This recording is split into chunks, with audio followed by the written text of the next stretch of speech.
Every day inside a growing business can feel like a high-wire act. You're constantly putting out fires, managing the relentless pressure to succeed, and reacting to whatever new crisis just landed on your desk. It is easy to blame this daily chaos on outside forces, but after looking closely at over 1,000 companies, a distinct pattern emerges. Timing, fierce competition, and market conditions rarely kill a business. The real threat is internal. Founders end up trapped inside the very machines they built because they rely on their own instincts and sheer effort to keep things running, rather than designing an operational structure that can survive without them. Survival requires shifting gears. You have to stop treating your business like an endless daily hustle and start treating it like a precise, engineered system. To build that system, you have to locate and eliminate 3 specific structural flaws that quietly crash companies from the inside out: the founder bug, the data bug, and the people bug. The first trap happens when an owner is too good at their job. Most founders easily delegate the tasks they hate, but they hold on to the functions they excel and enjoy. Because you are the best at it, you never train a replacement, which makes you impossible to duplicate and caps your company's growth. The fix starts with functional titles.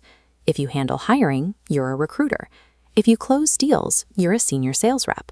By isolating these roles, you document exact steps, set targets, and hire dedicated replacements to buy back your time.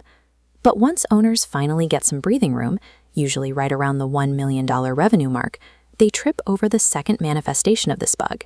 They feel the itch to do more, and they introduce complexity instead of simplifying. Take a successful dentist in Arizona who decides to open a second location in their favorite vacation spot, like Tahoe. Suddenly, their attention is split. They don't have the same team or systems in the new location, and because their focus has shifted away from Arizona, the original, profitable clinic starts to decline. Generating real wealth at this stage requires a strict commitment to doing less, but doing it better. Keep your blinders on and pour all your resources into scaling the primary engine until it is entirely self-sufficient. The second trap is diagnosing the wrong problem. A business might spend $30,000 a month on ads, convinced they have a marketing issue. Without tracking the numbers, they will fire agency after agency, completely missing that the real failure is their own sales team's inability to close the leads. Map the exact customer journey into 4 main stages: marketing, conversion, accounting, and operations. Under each, identify 5 to 8 specific metrics. The absolute rule: every single metric must be tied to one specific person's name. No shared accountability. When metrics lack a singular owner, people get confused by competing priorities. Pinpointing exact responsibility exposes the true root cause of stagnant growth and clears the path to scale. The final trap is letting the pressure of an empty seat dictate who joins your team. When work is piling up, it is tempting to lower your expectations, rush the interview process, and ignore glaring red flags just to get a warm body in the door. Compromising your standards injects immediate chaos into the organization. It misaligns your existing staff, damages morale, and in worst-case scenarios, leads directly to massive operational setbacks or financial theft. This ties directly into how founders misunderstand company culture.